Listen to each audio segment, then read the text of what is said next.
All right. Well, hey everyone, thank you for coming. We're super excited to host this program of Program Director panel today. We want to thank everyone that RSVP'd. We had over 200 folks that RSVP'd for the event. That is phenomenal. So we are honored and thankful to have you guys here. We're hoping to answer some questions that you have on your mind for pathology residency applications. But before we get started, we just wanted to take some time to introduce everyone on the PathSig board who helped kind of plan this event. I'm Chris Bell. I'm one of the event co-chairs. I'm a fourth year at Arkansas College of Osteopathic Medicine, and I'm one of the event co-chairs. Nolan? Hi, everybody. My name is Nolan, and I'm an MS4 at the Chicago College of Osteopathic Medicine, and I am another one of the event co-chairs with Chris, and I'll be his co-host for the panel today. So to introduce some of our other members, I know we have Keaton Erickson. He's an MS3 at Chicago Medical School at Rosalind Franklin University, and he is our president. He will not be able to be here today because of a family emergency, but he does send his best wishes. Meredith Herman, I think Meredith is here. Meredith, are you able to introduce yourself? Oh, yes. I'm Meredith Herman. I'm from Michigan State University, and I'm vice president and happy to see everybody here. So thank you for your time. And then we have Nisa. Go ahead, Nisa. Hi, everyone. My name is Anaisa Quintanilla Arteaga. I'm an MS3 at Loyola University Chicago Stritch School of Medicine, and I'm one of the social media co-chairs. And then we have Tiara Price. Go ahead, Tiara.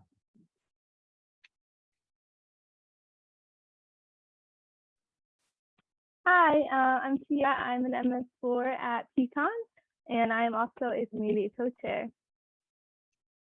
Thanks, guys. So we also just wanted to plug a few things related to the application cycle before we get started. The group has been keeping an updated list of residency program open houses, and you can find that link via our link tree, which is posted on our Twitter page. We'll also put things in the chat here as they come up too. Also, as today is National Marrow Donor Day, we wanted to thank our pathology and medicine community for sharing and contributing to our bone marrow drive. Through you guys, our #4Alfredo campaign was able to reach over 1 million potential impressions on Twitter and recruit 15 new donors to the registry. So if you're still interested in joining the registry, we'll leave the link to sign up for it in the chat. And if you have any questions at all, please do not hesitate to DM us on Twitter. And then I wanted to just kind of lay out the ground rules a little bit. We're just on how the event will run. We asked a few of y'all who RSVP to just go ahead and give us some questions that you had about pathology residency applications. And if there's still time at the end, we'll make sure to take any random questions from the chat at the end.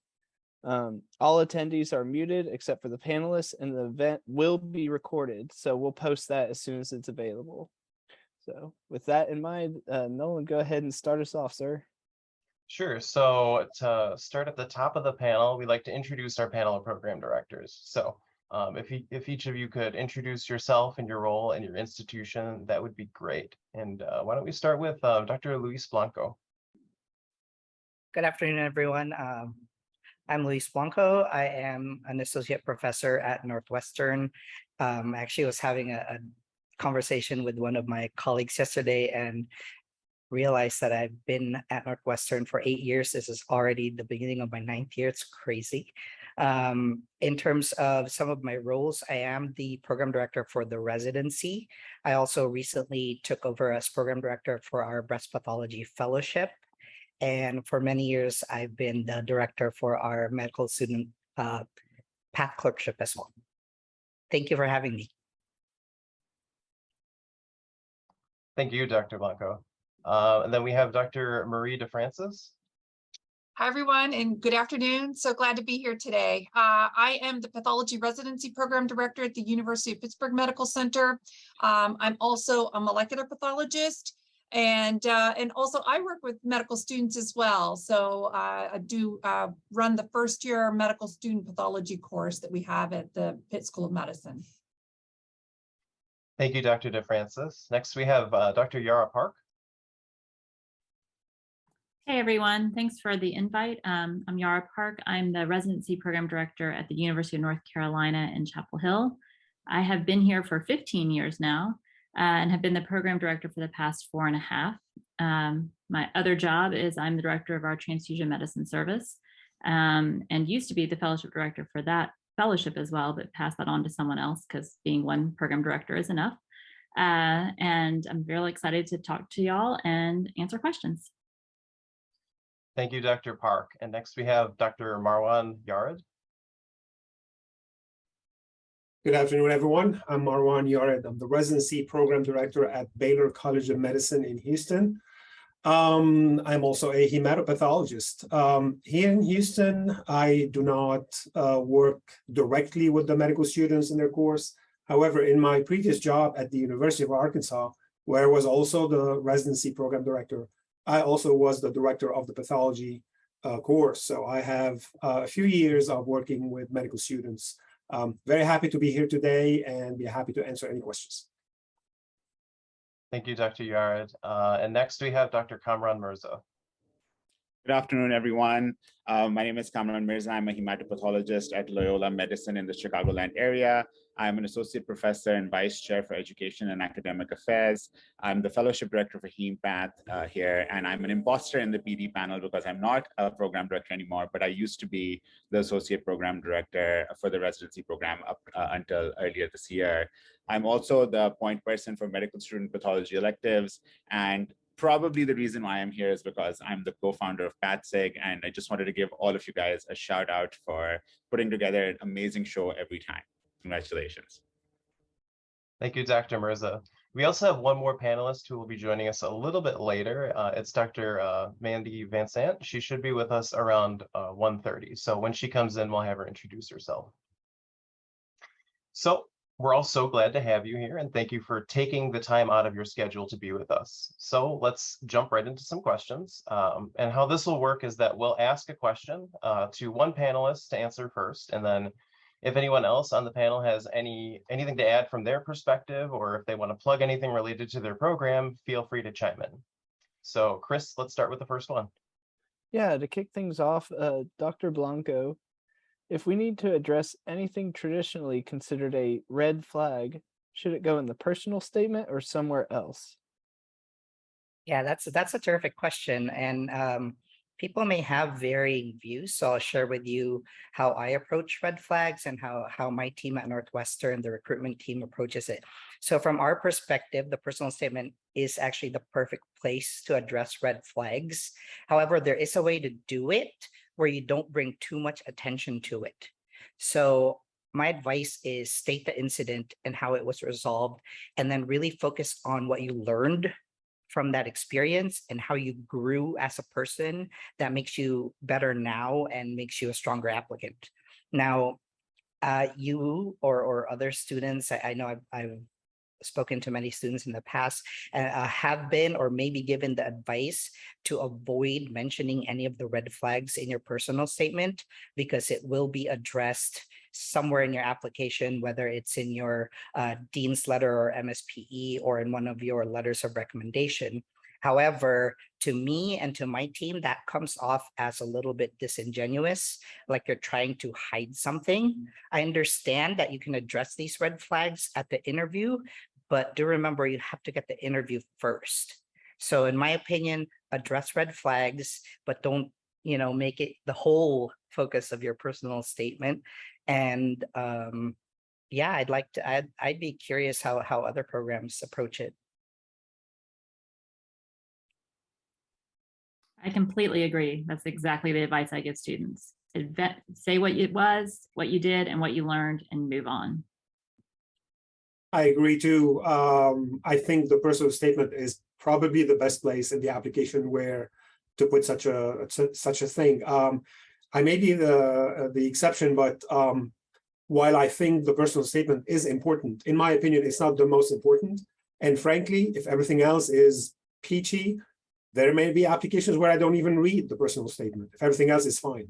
But I guarantee you, if there's a red flag, I'm going to go straight to the personal statement, and I expect to see that addressed right there.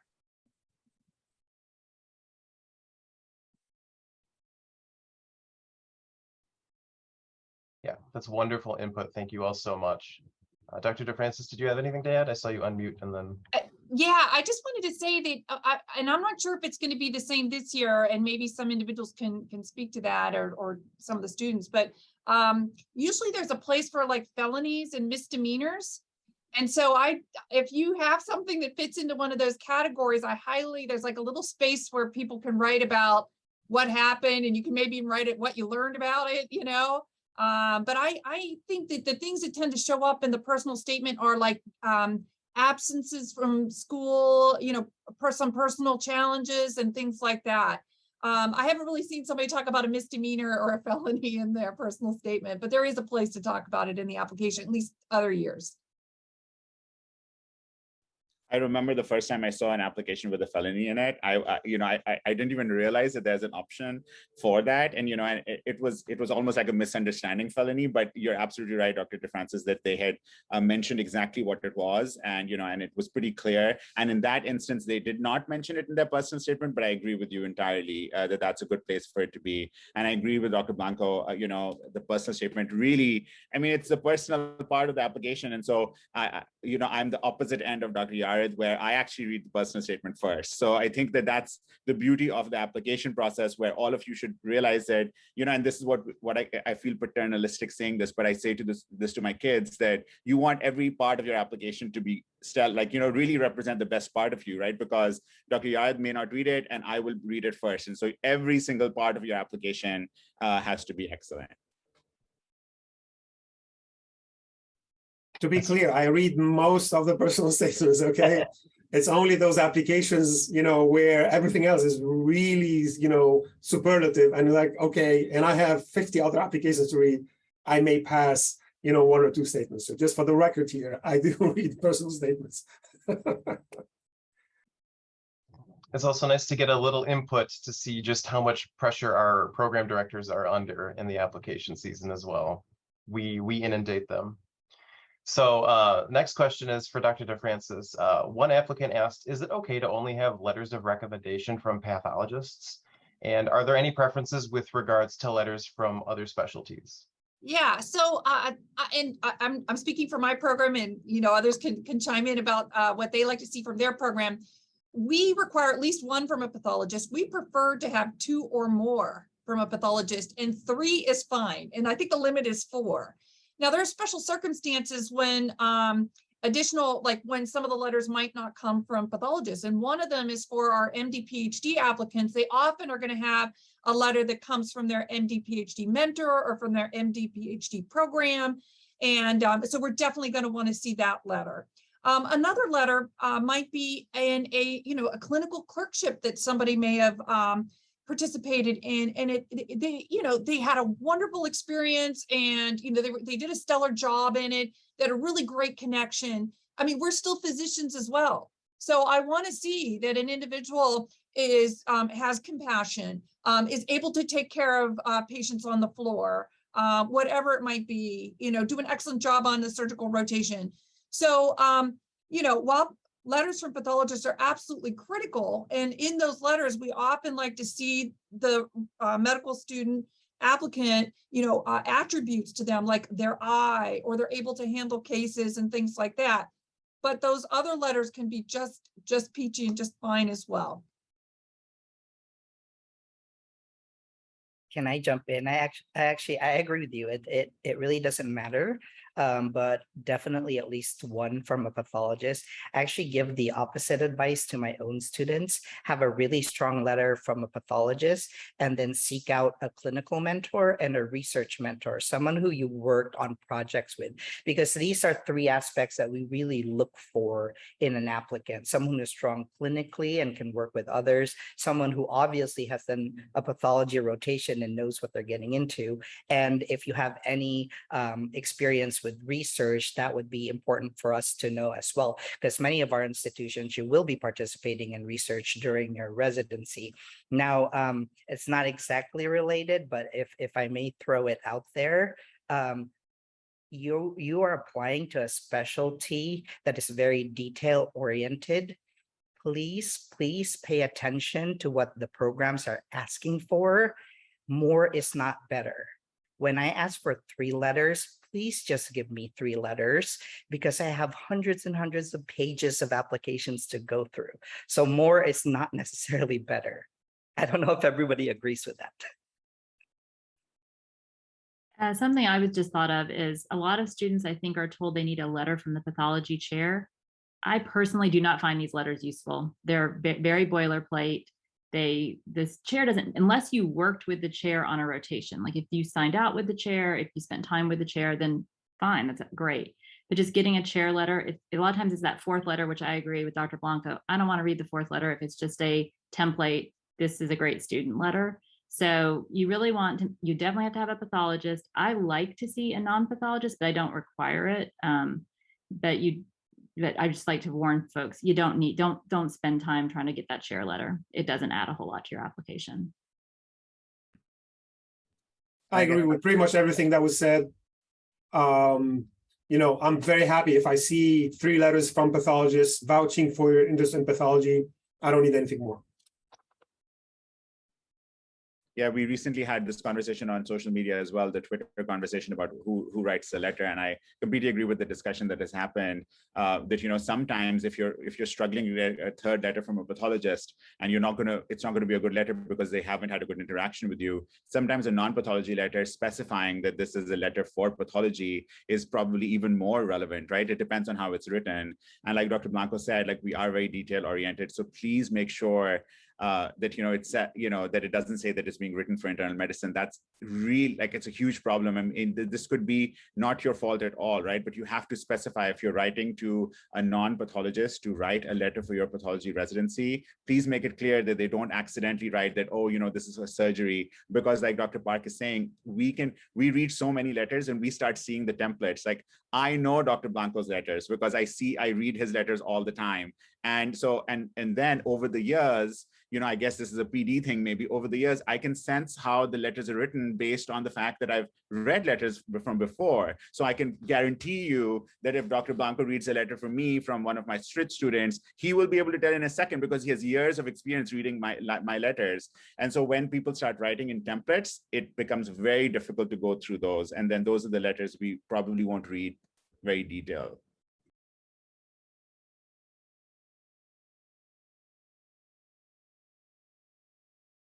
Awesome input, guys. Thank you so much.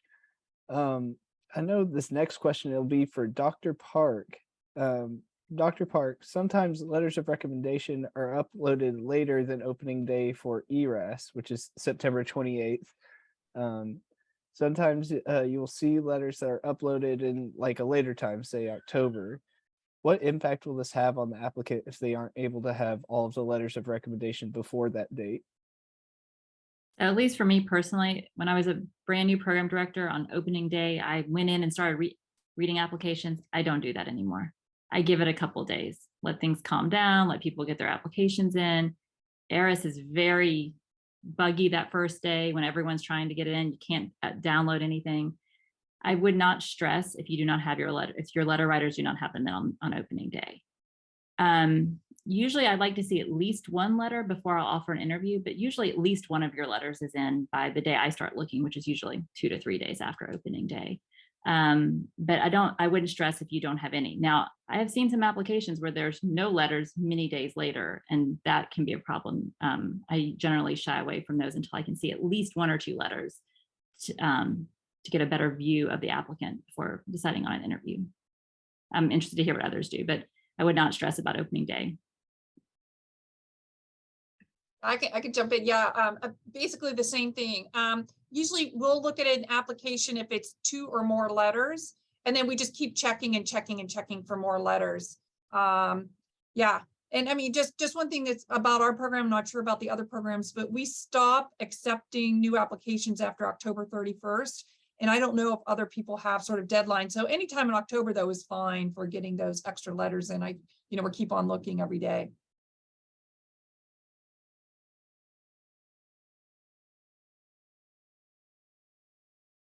Thank you for that input. That's fantastic. It looks like our final panelist has just joined us, Dr. VanSandt. So is somebody able to make her a co-host with us? And then when she's co-hosting can unmute, then she can introduce herself.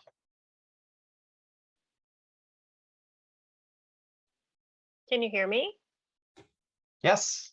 Oh, okay. I guess I'm co-host then. Hi, I'm Mandy VanSandt. I'm from Oregon Health Science University, and I'm the program director there and the vice chair for education. So I'm glad to join the call. Sorry I was late. No worries at all. Thank you so much for joining us. So for our next question, we're going to move on to some general ERS and interview questions. And this is in particular for Dr. Yared, but probably a pretty good question for everybody. So a lot of people want to know, what is the most important factor in determining interview invites? Great question. And it's almost like asking someone, which of your children is your favorite?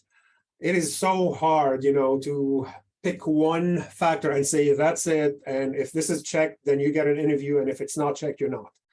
I don't know about other program directors, but I don't have that one factor. That said, what I am looking for, if I have to really, boil it down to just maybe a couple of things, I want to see academic excellence, and I want to see evidence of genuine interest in pathology.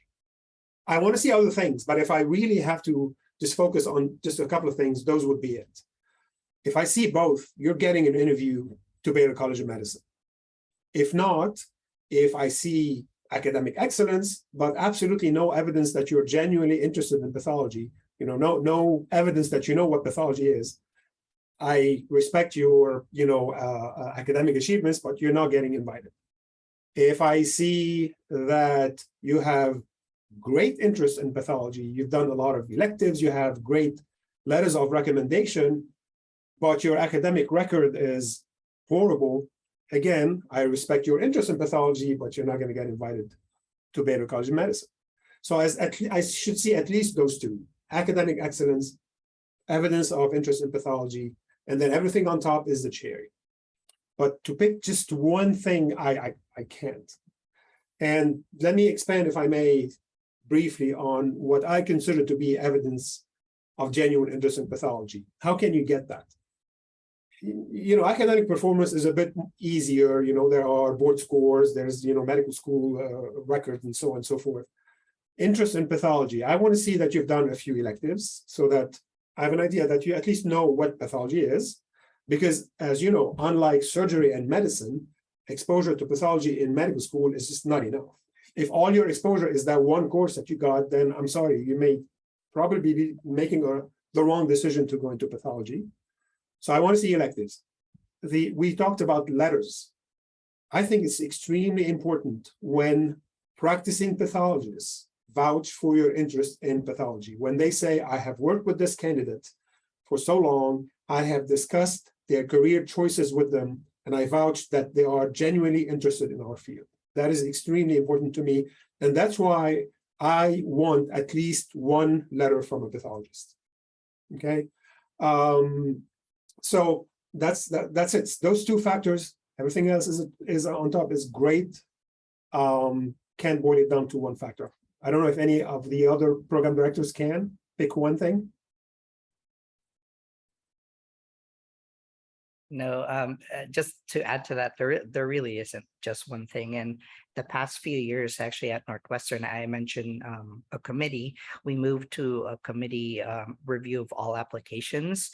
And really our goal is to have a holistic approach to each and every application. Obviously, there are many factors that we look at: academic excellence, interest in pathology, like Dr. Yared said, any experience with research and investigation would be another one, for example. However, like we were talking about earlier with red flags, we also understand that, life happens, things happen. So if that's the one thing and everything else looks good, then we would offer you an interview. But it is extremely difficult because there is such a big pool of applicants. We'd love to interview everybody, but then we would never be finished.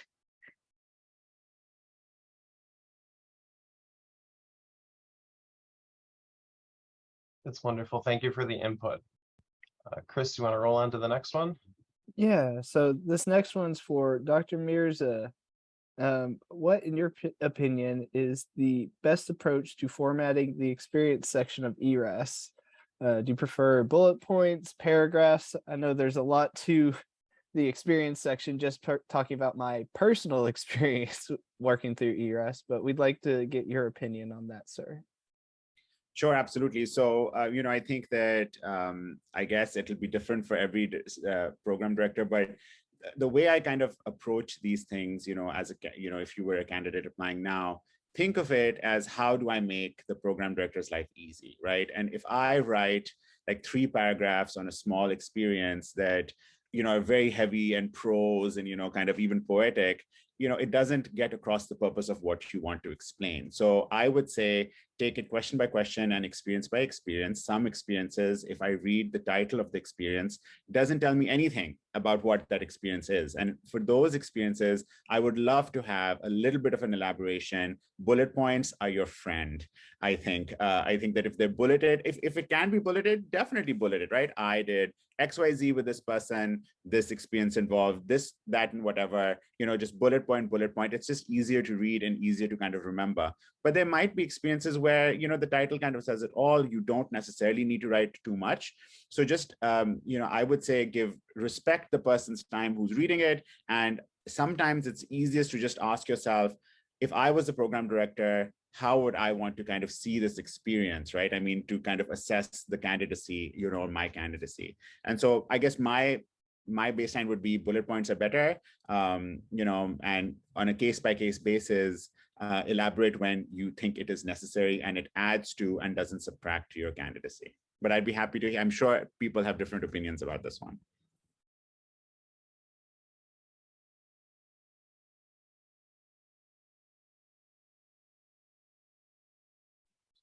I completely agree. I love the idea of think about how to make it easy. And if you can make it easy, agree. Don't write a novel. We don't have time to read a novel. So let us know what you did and why it was interesting. I love reading these applications. Students are amazing these days. Y'all do amazing things, and I love hearing all the interesting experiences you have. But yeah, I don't care bullet versus paragraph. Either way is fine for me. Just succinct and to the point.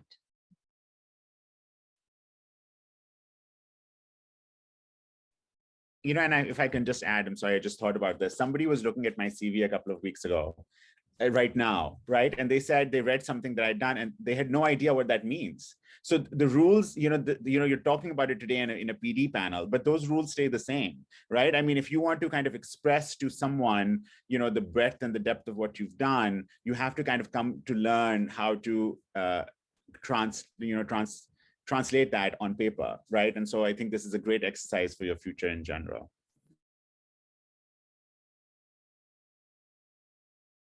That's fantastic and very insightful. I know very helpful to me and to a lot of my friends that I have met on rotations. So we're going to round off this first block of questions with going back to the personal statements for Dr. VanSandt. What information should absolutely be captured in a good personal statement? That's a great question. I think those of us program directors on the call have read so many personal statements that it's great to hear what's your top 1 to 3 things that you think makes you a great candidate for pathology. What are you leading with? What's your story to tell? And put those first, maybe right after your introduction, and let us know what the 3 things are. 2 things are that you're bringing to the table that are your strongest. That's really what I look for. It's not that it has to be entirely unique or really super special or that you won a Nobel Prize. It just has to be what you're bringing, and if that's that you did 2 rotations in pathology and loved it, that's great. Whatever those things are, put those first and foremost. So we want to hear your voice in that story. Yeah, I'll jump in. And when I talk to medical students, I again sort of talk about the arc of the letter, and I want to hear sort of what drew them into medicine, and particularly what drew them into pathology sort of in the first place, what experience, what are they doing right now to confirm that interest in pathology? So what kind of electives, what kind of research, those sorts of things, meetings maybe they've attended. And then I want to hear, what do they plan to do when they get into residency? So maybe they have some goals or something they want to achieve while in residency. Some individuals come in very interested in medical education. So is that something they'd like to pursue during residency? I'd like them to know a little bit. I mean, they don't have to, but if they know like the track that they might want to be in. So, you know, some programs have tracks, straight track, AP only, CP only, APCP. So if they know of a particular track, I'd like to hear about that because that means they've explored, you know, that there are the possibility of doing a straight track in pathology. And then I'd like to hear a little bit about the future. So sort of completing that arc. You know, again, pathology is sort of a, maybe kind of an unfamiliar specialty to individuals. And so I would like to hear that they've investigated and then they know that, you know, about 95% to 99% of pathology residents are going to go on to do a fellowship. They don't have to know what fellowship they want to do, but knowing that they're going to do a fellowship in the future, and then possibly even beyond that, that they know that there's different fields or you know, sort of avenues to pursue for career. It could be community. It could be working, you know, in an academic hospital setting. It could be in an industrial setting. So if they have some sort of idea, just knowing that these are possibilities, then that means they've explored a lot. They've talked to a lot of people. So that's just sort of my things that I like to hear about in a letter or read about. Yeah, just to add to that, completely agree that it's nice to kind of have a little story and kind of bringing home one of the main points that Dr. Yared pointed out earlier. This is a terrific place to show me that you are truly interested in pathology. So this is the best place for me to find why you have decided to pursue a career in pathology. And then if you notice, there are many points that Dr. DeFrances had pointed out in addressing in your personal statement, and that's terrific. But to just kind of tie it into the last discussion about short versus long, bullets versus not, again, remember, we're reading hundreds and hundreds of applications. So my advice to my own students is always to keep it at 1 page or less. There's ways to do that and have all the information in there.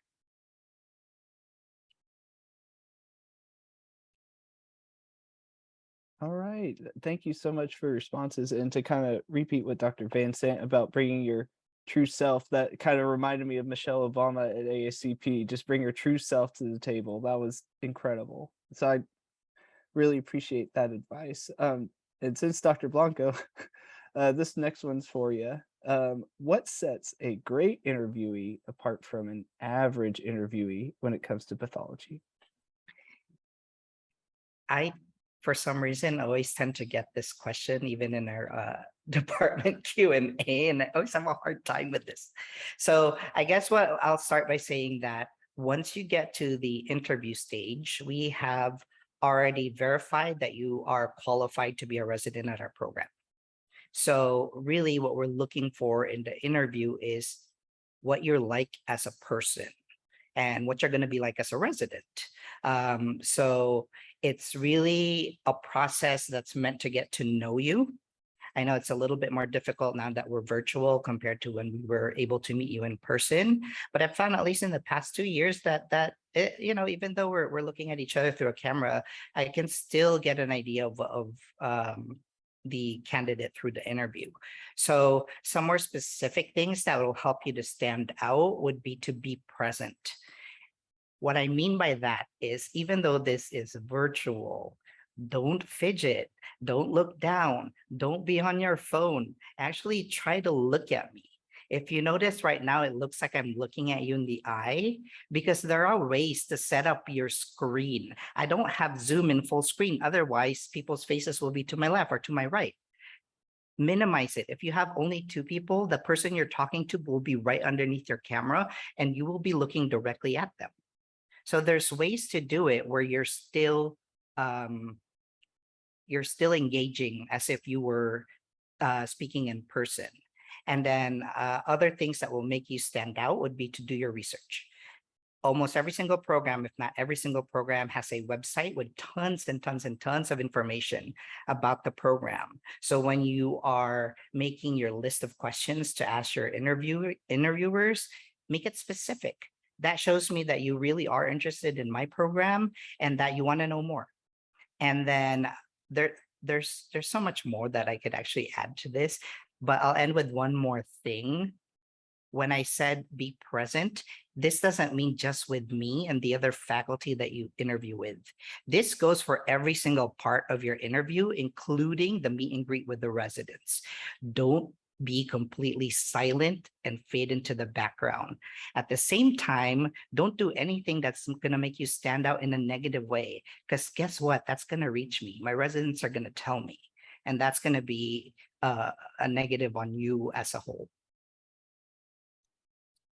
I second what Dr. Blanco said. The interview really is not just from the moment you enter, the virtual interview room and you exit. The interview is from the moment you log in the morning until the last minute when you log out in the afternoon or evening or whatever.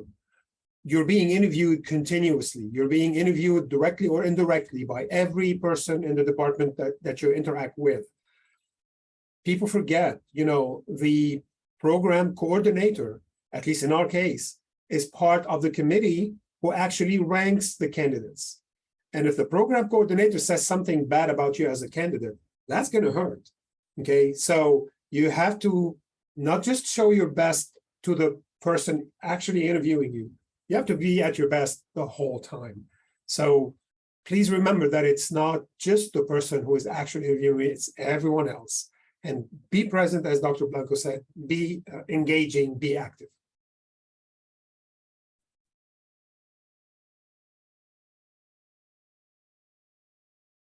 Yeah, and so Dr. DeFrances, I actually want to pivot off of this point about, remaining engaged in the virtual environment and ask, what are some virtual interview do's and don'ts? Okay, I'm gonna start with don'ts. Do not fall asleep. Do not look at your phone. Yes. Do not look like you're looking at the screen, but it's obviously you have like another screen that's in the background and it's like you're kind of, so don't do that. Do's, again, we kind of already talked about some do's. Be engaged. You have a certain number of minutes with the faculty. For ours, it's like 25 minutes with each faculty member.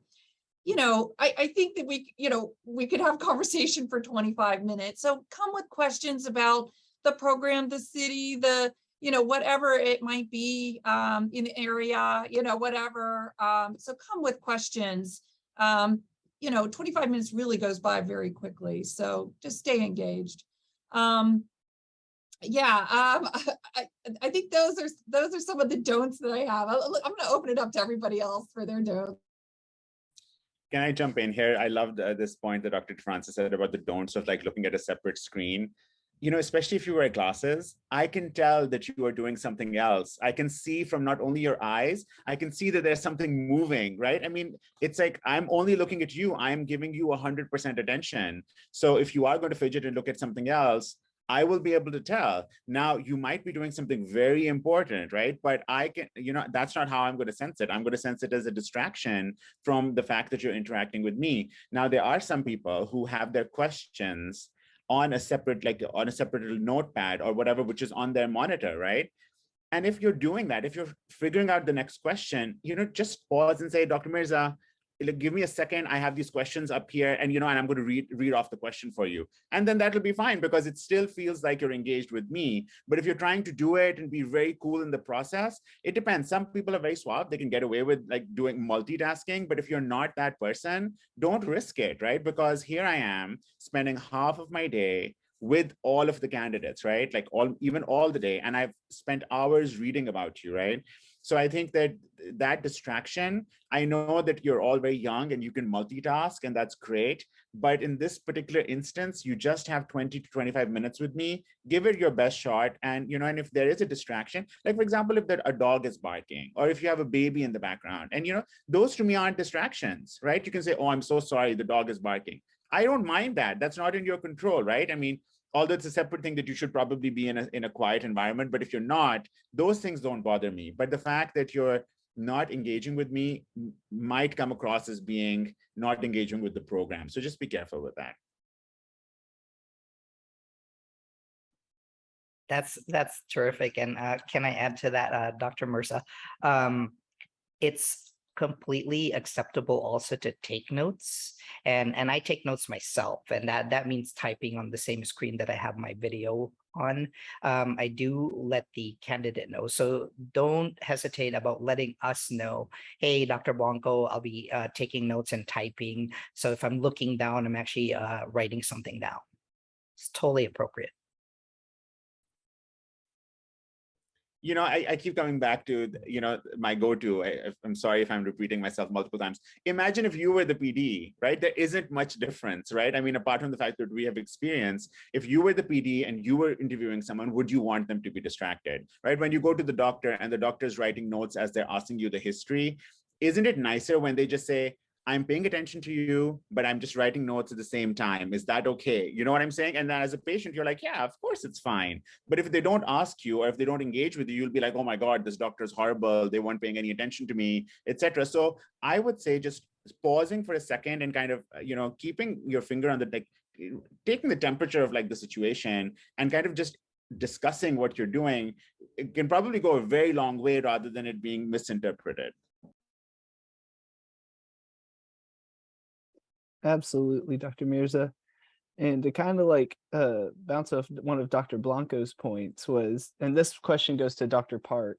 So let's say you did all your research on the program, you felt ready, you're just crushing the interview, but then you get an unexpected question thrown your way and you're not sure how to respond. What do you recommend for the interviewee to do in situations like that? Thank you, Dr. Park. It's a tough question. I actually struggled for a while trying to figure out what I was going to say my answer was. But I'd say if you don't understand the question, like you don't know what they're trying to get at, ask them to repeat it or more. It's fine to ask a clarifying question. If you truly don't know the answer, it's okay to say, I don't know. Like if someone says, well, what kind of pathologist do you want to be in the future? And you don't know, it's okay to say, I don't know yet. I'm still investigating all the different possibilities. Or say, I'm not sure. Remember, this is only one question out of a lot of questions you're going to be asked throughout the day. We're not going to judge you on one question because you didn't remember. You don't know the answer to this exact one question. So I wouldn't stress about it. I have to say, when I saw this list of questions, Nolan and Chris, my thought was, oh my God, what question would that be? Like, I can't even come up with a question. I couldn't think of one either. Really, and in fact, I was like, am I a weak interviewer? Like, I don't have a question that will just throw anyone. I don't think I've ever asked a question. Oh, come on, Cam, I don't believe that. Yeah. Go ahead, Dr. Blanco. No, I was just gonna say, I actually, that happens with me every now and then because I like to ask unconventional questions, and I know they're unconventional, and I see like the deer in the headlights as soon as I finish the question. It's totally fine. I've had applicants tell me, can I have a minute to think about it? Sure, take your time, or if you want, we can move on, and if you come up with an answer, we can come back to it. It's totally fine. Yeah, and I'm going to go on the opposite side of this. I've been asked questions where I really didn't know the answer. Sometimes there's a visa question or something, or some sort of unusual situation. And I'll just say, well, I'm going to look into that and I'll let you know what the answer is, afterwards. I know maybe it's a little different for the interviewees that, they really can't, respond with an email, but I've gotten questions where I've had to say that I don't know the answer and, I'll get back to you.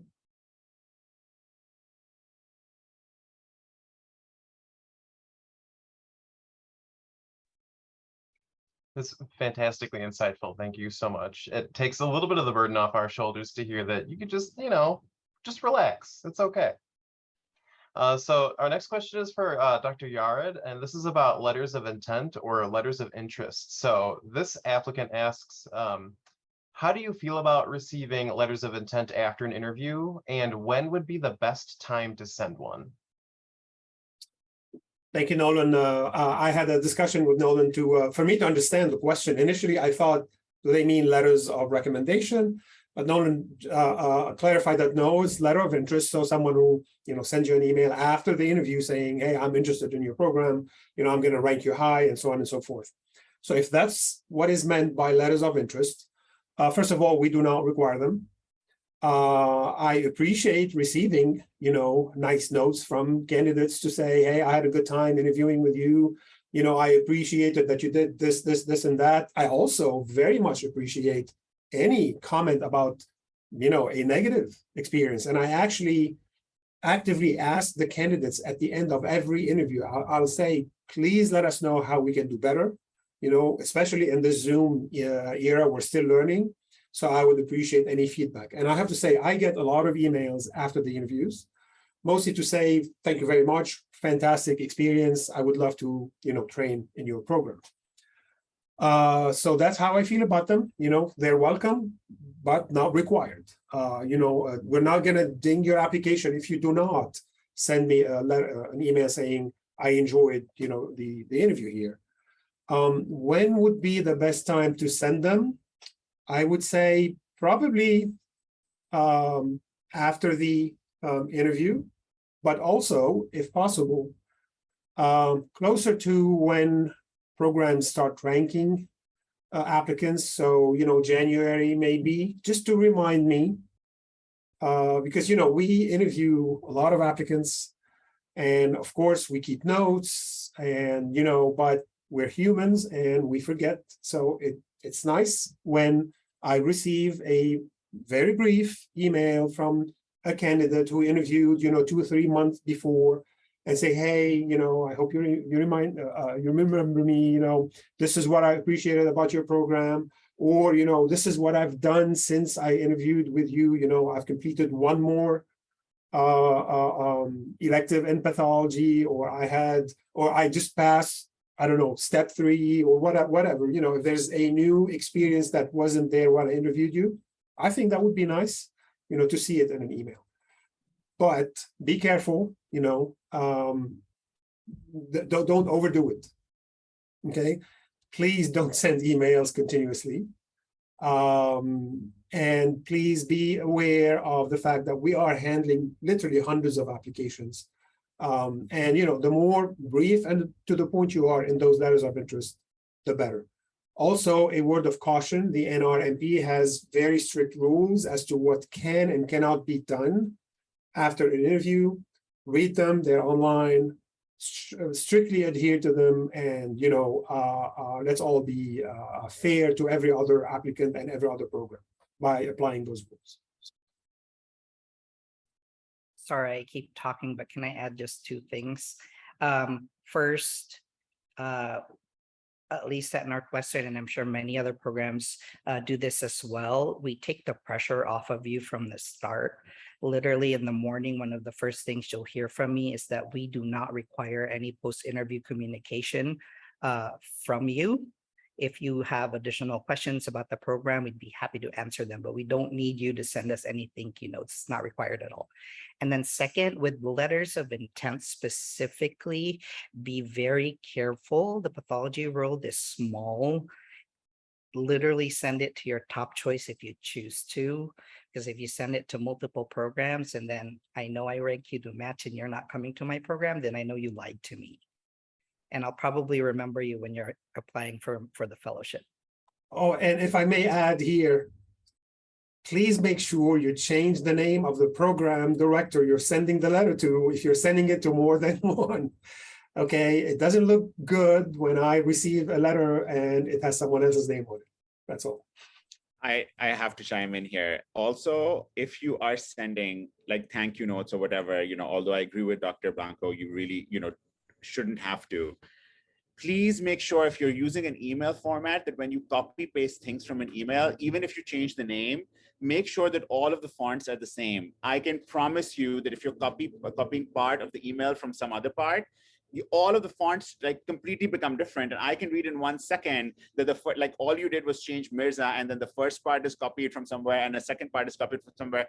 Do I hold that against your application? No, of course not, right?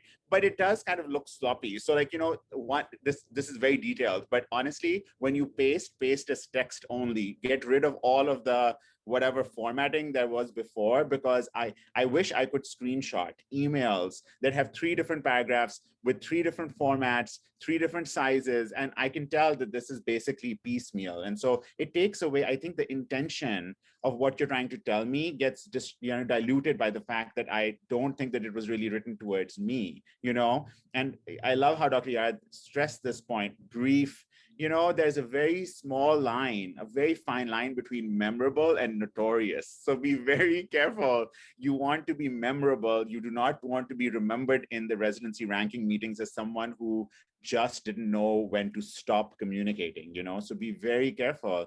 And I understand, being a foreign medical graduate myself, I understand that culturally there could be differences. And it's those types of situations when listening to PD panels like this, or interacting with the PathSig board, right? Or interacting with your peers is so important, so that you kind of get a feeling for, what the baseline rules are. It's important to familiarize yourself with those. Excellent points, everyone. Thank you. And especially that speaks to me as a person that traditionally, after every rotation, writes thank you letters to all of them. That means a lot to me.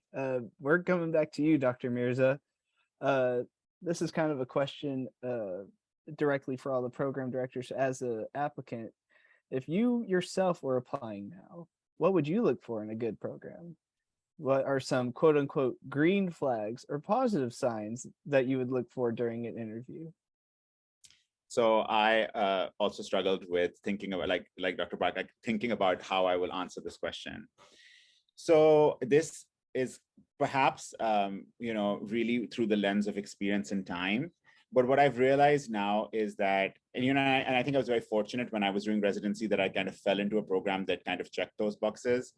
But this is like a short-term marriage. Okay, you're going to be in a program for 4 years, okay, or maybe even longer. And there are a lot of things beyond what you might have thought are important in medical school that might be more important as you come into this next phase of your life. So what I typically tell a lot of people interviewing with us, or my mentees, is that many programs, if not all of them, many programs will give you exposure to the right number of cases, right? They will have the framework to make you a good pathologist. And much of it is your own kind of what you bring to the table. And you can have the same program graduate two completely different graduates, one that has achieved the stars and the other one that just coasted and is still a good pathologist, right?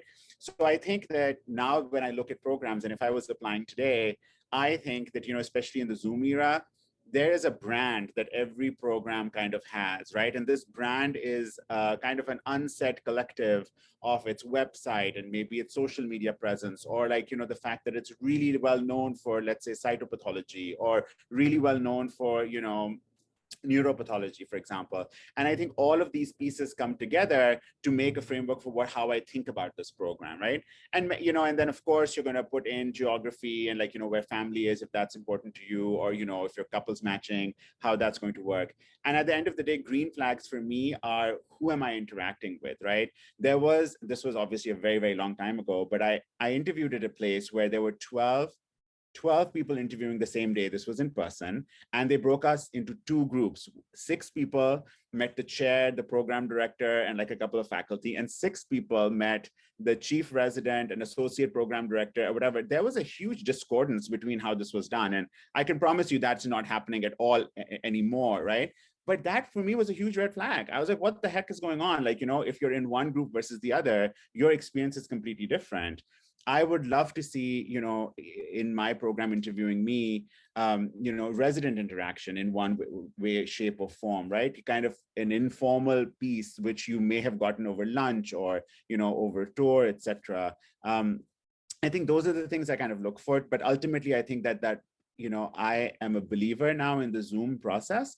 I really thought starting off, I'm very much a person who's one-on-one, and I love to meet people. And to be honest with you, I hated the fact that this is on, through a screen, and it really bothered me. I didn't think that I would do well in this situation. But what I've learned is that, there's so many benefits to this process. And like Dr. Blanco was saying before, I really do still feel like I can get to know a candidate. And I think hopefully vice versa. Hopefully you can get a sense of the program and the people, look at it in those small times when breakout rooms haven't been created, when people are talking to each other. Are they talking to each other? Kind of how they're interacting with the residents, who who might be important when it comes to, ranking, like Dr. Yared was saying, the program coordinator is of exceptional importance, right? She is a huge part of our program, for example, in ranking. So I would kind of want to see the collegiality of the place. Ultimately, I want to have a really good, supportive, collegial learning environment where I'm spending the next 4, potentially more years. These are all very generic answers. I don't know if there's a specific green flag that I look for, but more like nuances that I pick up on. Sorry, that was a lot of talking, so I'll be quiet now. Yeah, I think it really comes down to, are these folks you want to hang out with for the next 4 years? And I think those interactions you see during breaks, during the transition period, does everyone just turn off their camera and not speak to each other? Are people chatting with each other? Those types of things, I think, make a big difference. And I was also really concerned when we went to Zoom. I actually love it now. I think I get that same interaction. I don't love that the residents and the applicants can't spend as much time together, but I think for me and the applicant, I still get to spend a good quality time and we get to really know each other. But just, do you want to hang out with us for 4 years? And that's what it comes down to. Does it feel like home, basically?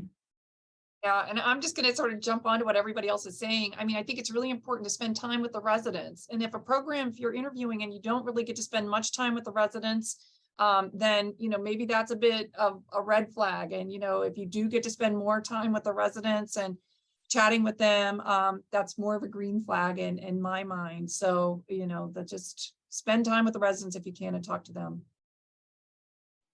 I agree with everything that was said, and specifically with Dr. Mirza saying that, every program will train you, basically. They wouldn't be ACGME accredited if they couldn't. Remember that. So if you're applying to an ACGME accredited program, you'll be fine from that perspective. And it's really what you bring to the table, again, as Dr. Mirza said, that will, decide whether you become a great pathologist or not.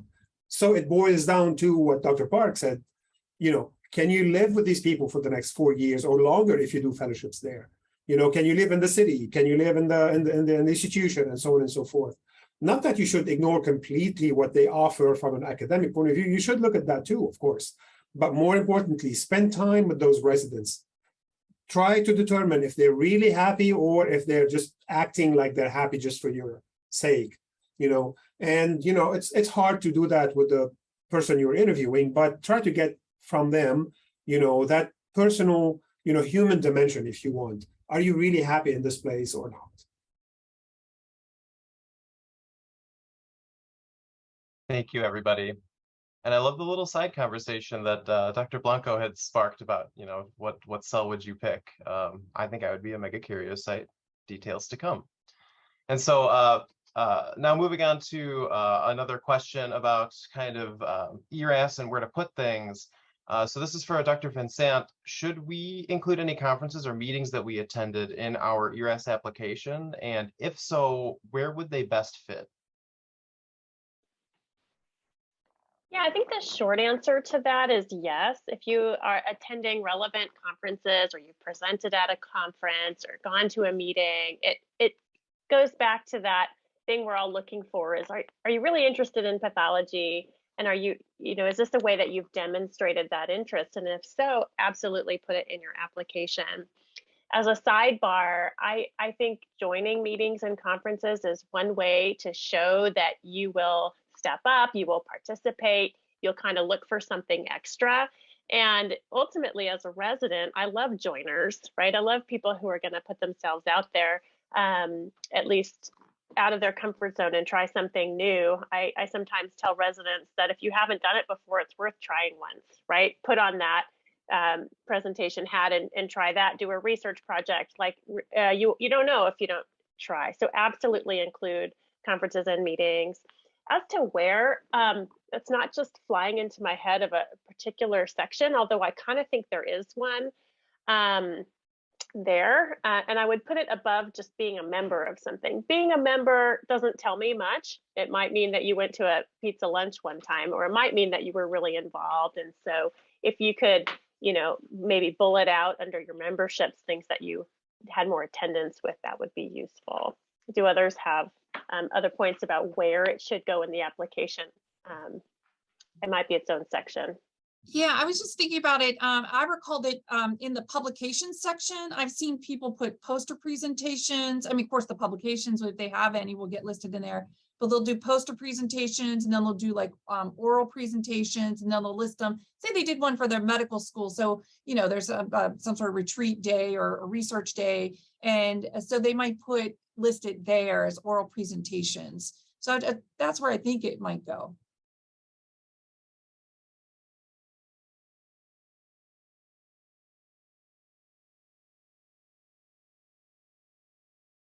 Okay, awesome. Good to know, especially with all the ASCP and then CAP coming up here in October. That's definitely important information.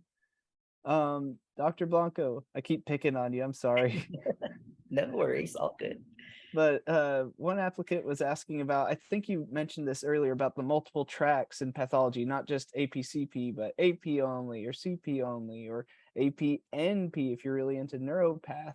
What's your opinion about applicants that apply to both AP only or any of the other different variants for the same program? Yeah, when I was looking at this question, I was initially a little bit confused, but I think I understand. So at Northwestern, we actually don't have an option for you to apply for AP only or CP only or AP and CP combined. What we have is an option for you to do categorical, which would be APCP, or our physician scientist training program, or PSTP, which is really research focused. So we do have those two tracks, and my presumption, and if the others can correct me, would be it'd be a similar process if you had the option to choose just AP only or CP only.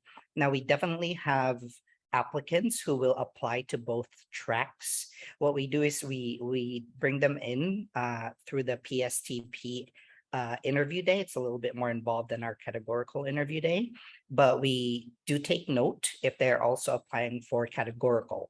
Now, as a program, we have two separate lists. We have one rank list for our categorical, and we have one rank list for our physician scientist track. So you could fall anywhere on either list. For Northwestern, for example. Now, on your end, as an applicant, you only have one list. So think about it this way. If your priority is Northwestern, for example, then you may want to do Northwestern physician scientist track as your first choice, and then Northwestern categorical as your second choice. However, if your priority is the physician scientist track, then you probably should rank all of the physician scientist programs that you interviewed first before you do any of your categoricals. So all of this is a very personal choice. I do, however, like what Dr. DeFrances mentioned earlier. It is important for us to know what your plans are and what tracks you're interested in. So personal statement would be a great place to put that. And also make sure that in the interview, you discuss that with the program director, because we do have a few residents who ultimately choose to do AP only or CP only, but the way our program is, we can't necessarily have 5 people all doing just the one track.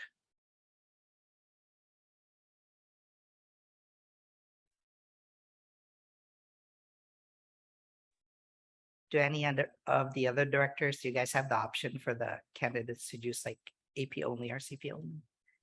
Yeah, I mean, we just have a categorical choice as well. But sometimes, I mean, I've seen applicants that they aren't clearly sure if they want to be straight track or not, and that's okay. And so again, for our program, but again, you're going to have to look at every program's website and read about, read about their program.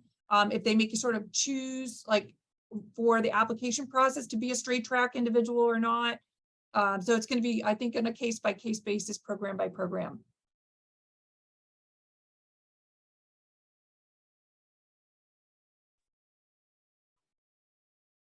Thank you so much, guys. And so back to Dr. DeFrances, one applicant in general wanted to know, and this would be a fantastic question for anybody on our panel, what type of student would be a good fit for your program?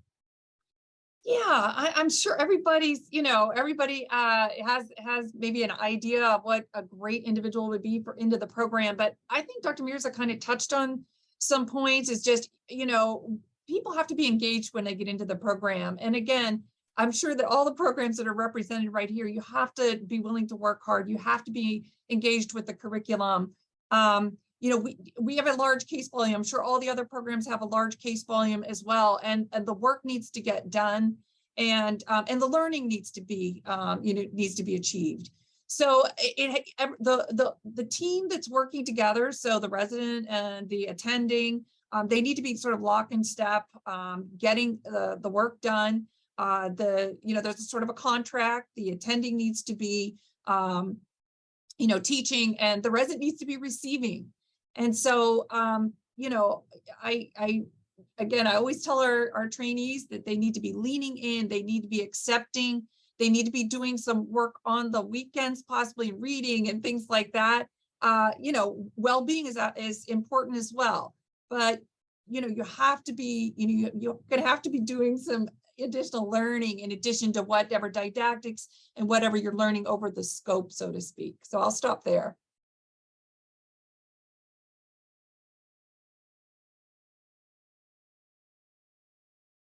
And so could we popcorn maybe the question over to Dr. Park, who would make a good fit for your program? A lot of already what we've discussed. Really, I'm looking for a student who is interested in pathology, dedicated to pathology, and is ready to be part of the team. We are a big team of attendings and residents and ancillary staff who are all there really to take care of patients and to make good pathologists. So I just want students who are really excited to be there, who want to work with others, because we're on a small to medium program. Our residents work together a lot, and I want them to be ready to work as a team and ready to really give it their all. Like we've said, I like that lean in comment, really give it your all. It's 4 years seems like a long time. It goes by really fast. Be ready to give it your all. I always tell everyone, you may not like that rotation. Maybe, cytology is not for you or transfusion is not for you, but while you only get 3 months in transfusion, give it your all for the 3 months you're here with me.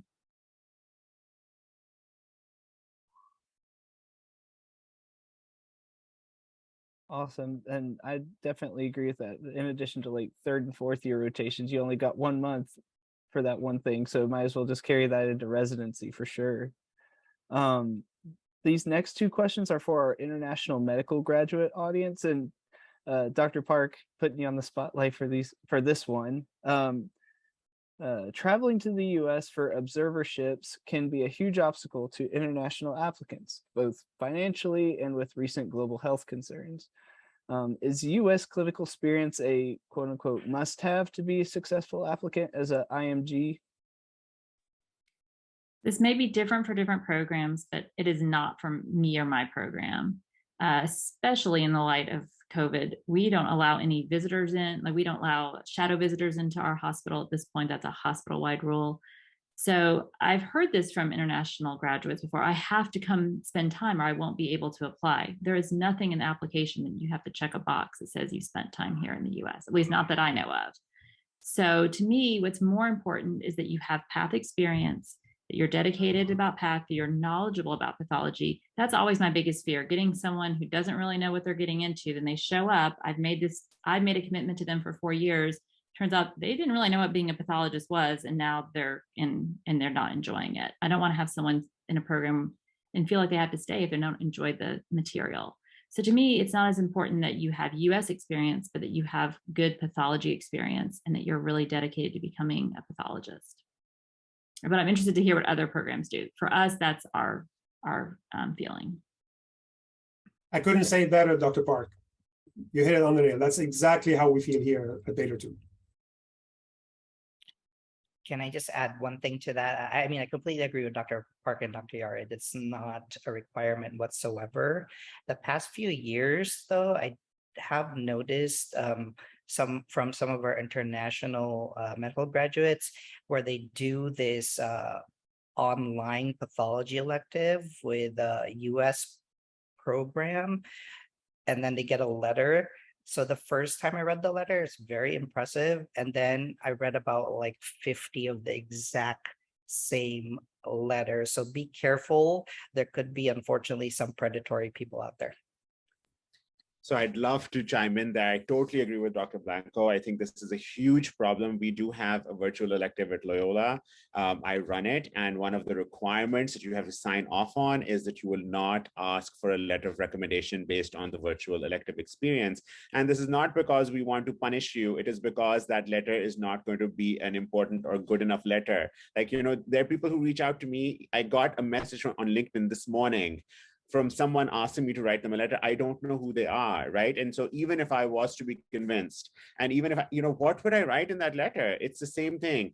Imagine you're the PD, like you want the letter to be written by someone who can really speak to your experience. So if I've never sat with you at the scope, never done a project with you, right? Those 3 arms that Dr. Blanco was talking about, then what is it really truly that letter is going to say, right? I mean, I can always rehash your CV and say, candidate XYZ went to medical school here, did, you know, this and then this. That's not a great letter. So you'd much rather have a non-pathologist write a different letter, like, you know, not me. And so, you know, really to reiterate, emphasize what Dr. Blanco said, be very careful about predatory programs that will charge you money, then give you a letter of recommendation, but those letters will not be helpful. And to circle back to what Dr. Park was saying, totally agree that, you know, that I'm a foreign medical graduate myself. I understand the pressure of trying to get US clinical experience.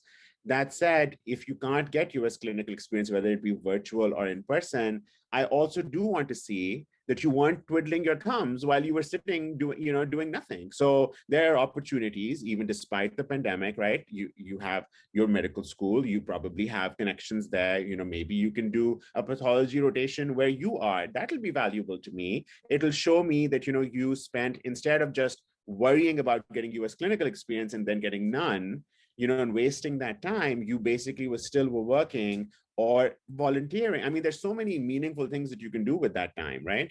So it's more important for me, of course, if you have US clinical experience because you're privileged to have it, that's great, right? But I will still take it with a grain of salt because, like Dr. Blanco was mentioning, we do a very holistic review of these applications. So it's very important for me to kind of figure out more about what you were truly doing rather than what you weren't able to do.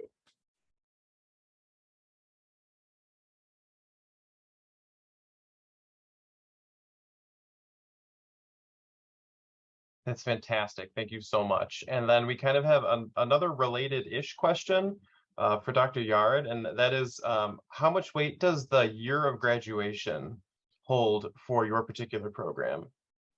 This particular applicant was asking, does 5 or 10 years since graduation severely hinder an applicant's chances of matching? For context, you know, this could be somebody who was maybe attending in another country, or somebody who is a pathologist in another country now seeking training in the United States. Great question. And let me say this. I think what is more important, if, you know, most US graduates are just seniors, so this probably doesn't apply to them.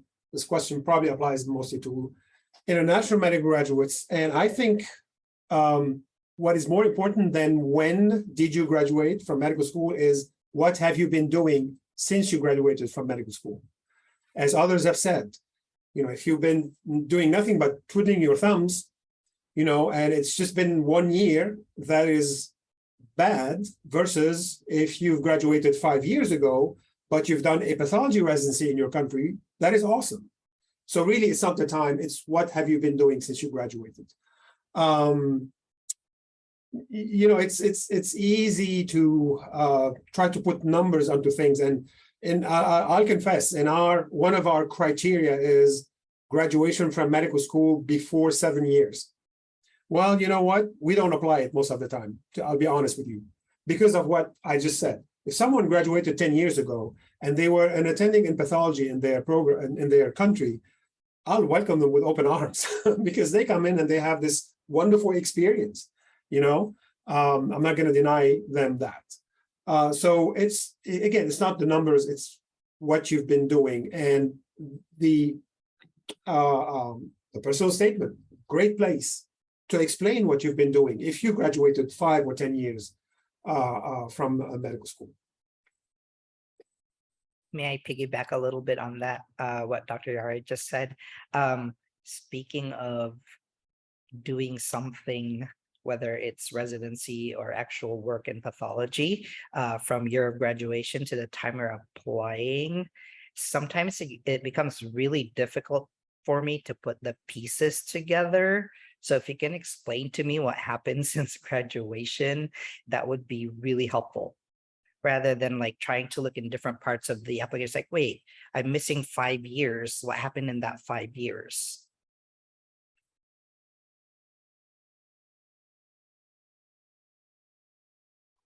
Excellent point, everyone. Thank you so much. And then, so this will be our last question. This one's going to Dr. VanSandt. And then, of course, after this question, we'll open up the chat for general questions. This seems to be the most common one we got when we opened up the reservation for this. As you know, level 1 and step 1 had just gone to pass-fail. So how will your program be approaching the mixed applicant pool? Because some people have like a score for level 1 and step 1, and some will just have a pass-fail. I know it's kind of comparing apples to oranges, but how will your program compare?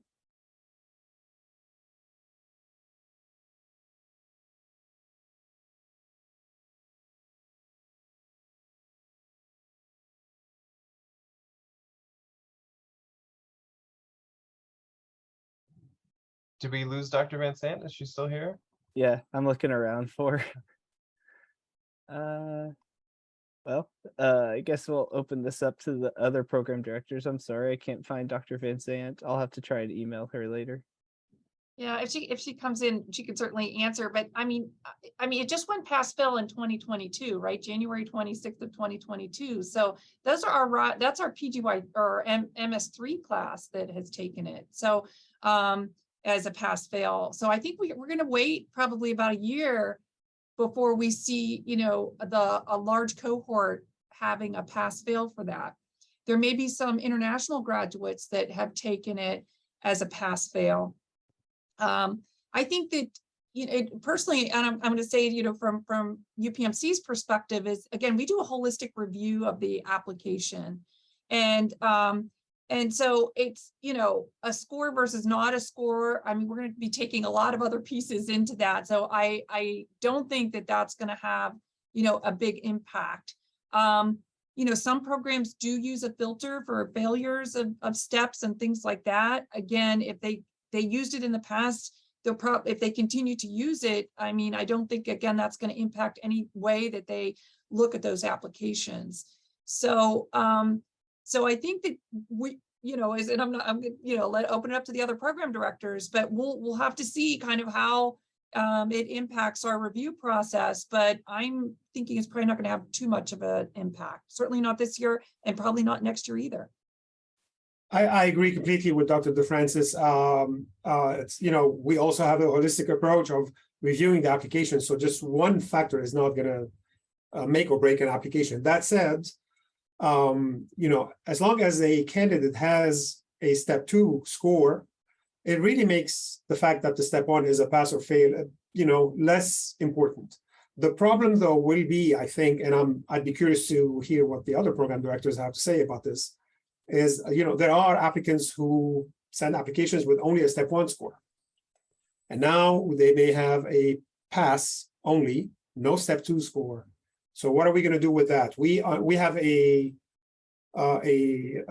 grid to grade basically applicants, and one of the factors is the USMLE score. If we have a step 2, great, we'll keep using that grid. But if we don't at this point, and we're having this discussion as we speak, so I'm glad someone asked that question. We still don't know what to do with the step 1 passed, but no step 2 candidates. So.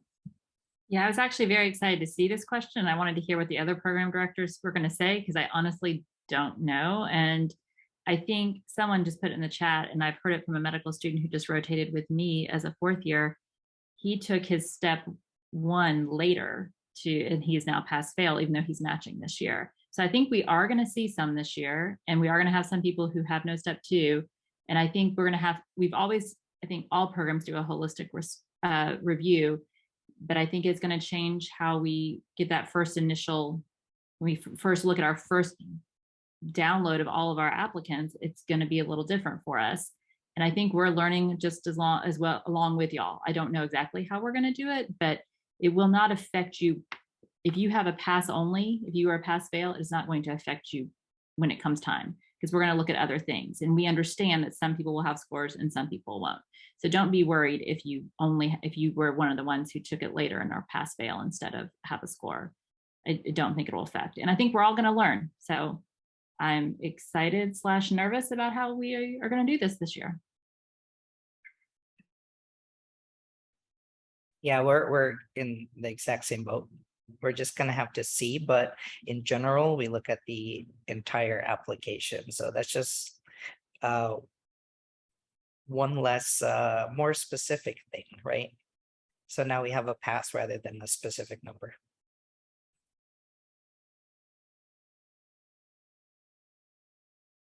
Well, it's nice to hear that we're all going to be anxious together about it. I know it was a big part of anxiety for myself and some of my classmates who maybe took step a little bit later.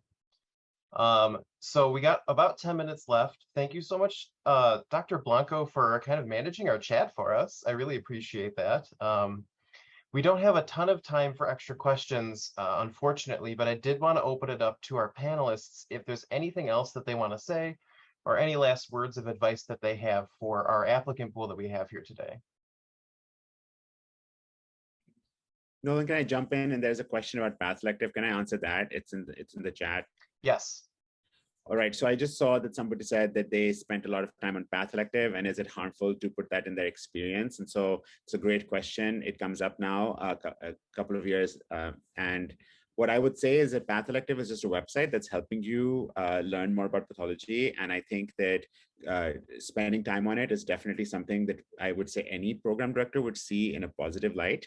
That said, it is not an elective, it is not US clinical experience, and it is not, I don't think that you should put it in like the main frame of like what your experiences are. However, my recommendation would be, and we put that on the website, my recommendation would be to put it in miscellaneous, kind of like a miscellaneous section, so that it's there, you know, and it can kind of mention that you have spent time on it, but it doesn't replace real true electives or obviously like in-person experience. It's basically like studying from a book, right? And so if you study from a book, that's great, but that doesn't necessarily equate to experience. So I think it would be harmful if you put it, harmful is a strong word, but I think it's not appropriate to put it in as an experience when it's basically just spending time on a website, which by itself is great, but it needs to be appropriately put into the application. So I wouldn't exclude it. I would definitely mention it, but I would probably put it under miscellaneous. I've heard people put it under hobbies, you know, which is kind of cute that the website is a hobby. I'll take it, you know, maybe it'll score some points with me, but it might not score points with other people.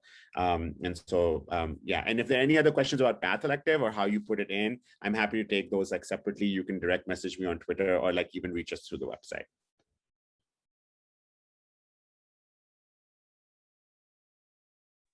Thank you, Dr. Mirza. Any other last pieces of advice from the panel? I guess I can start. Again, the whole process of interviewing is really to get to know you and see how you're going to fit in with the program. So really, I guess, comes down to just being yourself. And then if I may give advice to when you actually start your residency training, I think some people may forget you're no longer a student once you're a resident. So approach residency as an apprenticeship. There are gonna be activities that you may not like. I'll give an example. Not everybody is a fan of grossing, but guess what? That is part of your job. You could literally spend the rest of your life in a practice where you yourself are grossing. So you're kind of change your expectations a little bit once you're in your residency, because the way we're teaching you to be a pathologist is for you to do the things that a pathologist will be doing in the future. Yeah, I'm just going to say that, you know, participating in these kinds of activities, learning as much as you can about the whole process, the application process, listening to, you know, PGY1 residents talking about a day in their life, or, you know, whatever panels that you can, you know, partake in, you know, before you start interviewing, and just learning about what it's like to be a pathology resident or a pathologist, a practicing pathologist. take advantage of all of those. Again, so much is available right now. What Virtual Path SIG is doing, other organizations, they're, posting blogs and webinars and things like that. Just watch those if you can, if you have the time, and learn as much as you can. So I really, shout out to everybody here on VPath SIG. Appreciate it. If I may, first of all, I'm very excited to meet or to see the new crop of applicants and hopefully meet a lot of you. One advice that I may add to what was said is, don't forget that the interview is a two-way street. We are interviewing you, but you are also interviewing us. I know that you would be so focused on looking your best and saying all the good things, and you should do that, of course, but don't do it so much that you forget that you also have to be looking at us and see how are we doing things. So it's a two-way street. This is the time for you to choose and pick the place where you will spend the next 4 years, at least 4 years of your life. So please remember to do that part too. So I'm going to chime in because it's getting harder and harder to say anything intellectual after all these amazing points that are being raised. I totally agree.